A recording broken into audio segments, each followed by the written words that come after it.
Hey guys, good morning. তো এটা video বানানোর কোনো উদ্দেশ্য ছিল না। তো ভিডিওটা বানানো এই কারণে যে কালকে তুমি যখন ফেসবুক দেখো, তো ফেসবুকের পেজের নাম ছিল সাকিব হাসান রিয়াদ। তো রিয়াতে কয় যে দুদিন আগে টি-20 ফাইনাল ম্যাচ গেল ইন্ডিয়া ভার্সেস সাউথ আফ্রিকা।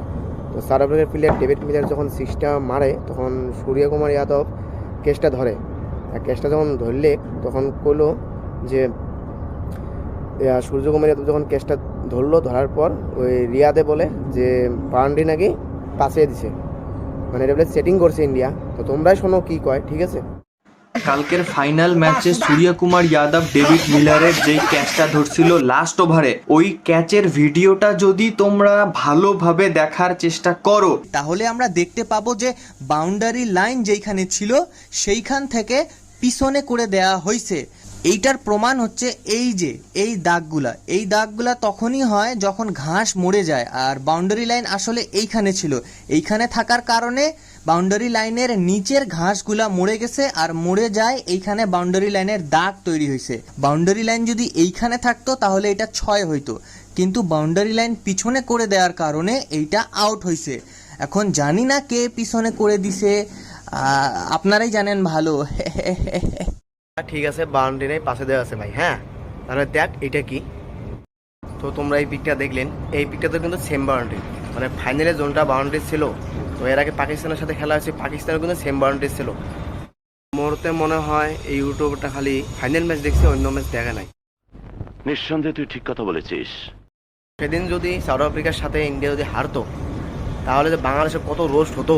আর রোস্টে বলতো যে কল্যা গাছের সাথে যদি খেলা হয় আমরা কল্যা গাছকে সাপোর্ট করবো, তাও ইন্ডিয়াকে সাপোর্ট করবো না।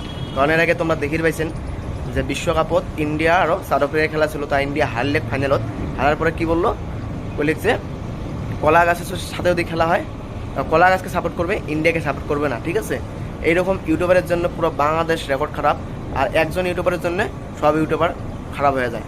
কিন্তু এরকম রোড খালি বাংলাদেশ করে, তাছাড়া কোনো ইউটিউবার করে না। তো এইটা সঠিক না। তো সেদিনকে যদি ইন্ডিয়া যদি হারতো সাউথ আফ্রিকার সাথে, তো বাংলাদেশের প্লেয়ার রোস্টে একদম রোশ হতো। ঠিক আছে, রোস্টেই বলতো যে ইন্ডিয়া হারছে, আর ইন্ডিয়ার সাথে যদি কল্যা গাছের খেলা হয় তো আমরা কল্যা গাছকে সাপোর্ট করবো, তাও ইন্ডিয়াকে সাপোর্ট করবো না। এই রোস্টটা একদম সেই হইতো। ঠিক আছে, বাংলাদেশের রোস্টের জন্য আমরা ফেসবুক অন করলেই এইসব রোজ দেখতে লাগতো আমাদের। তা বাংলাদেশ তোমরা এখন দেখো, মানে ইন্ডিয়া অনেক কিছু পারে। ঠিক আছে, আর ইন্ডিয়ার সাথে লাগতে আসো না। ঠিক আছে, এর আগে যখন বিশ্বকাপ খেলা হলো, অস্ট্রেলিয়ার সাথে ফাইনাল হলো, তো ইন্ডিয়া হারলো ফাইনালে হারার পর ওরা কি বললো, কলা গাছকে সাপোর্ট করে। মানে এগুলা মানে নানান ধরনের মানে রোস্ট হয়েছে ফেসবুক পেজে, মানে যাইতে ইচ্ছা করে না এদের জন্যে। তো এরকম ইউটিউবারের জন্যে, মানে একজনের জন্যে আরও বাকি সব ইউটিউবার আছে না, ওদেরকেও মানে করা হয়েছে। মানে একজনের জন্য 10 জনের আর কি রেকর্ড খারাপ হয় একটা ইউটিউবারের জন্য। তো এরকম রোজ খালি বাংলাদেশ ছাড়া কোনো লোক করে না। আর বাংলাদেশের ইউটিউবার একটু ভালো ভালো ভিডিও করার চেষ্টা করো। ঠিক আছে, আলতু ফালতু রোজ করো না। খেলা হইতে পারে, খেলাতে হার জিত থাকবে। তো খেলাতে সেদিন বিশ্বকাপে অস্ট্রেলিয়ার সাথে ফাইনালে হারছে কোনো কারণে হয়তো, কিন্তু এবার তো ইন্ডিয়া দেখে তো ইন্ডিয়া পারে। ঠিক আছে, ইন্ডিয়াকে এতটা মানে নরম ভেবো না। তোমাদের বাংলাদেশ তো কোনো খাওয়াই নাই। বাংলাদেশ তো একটা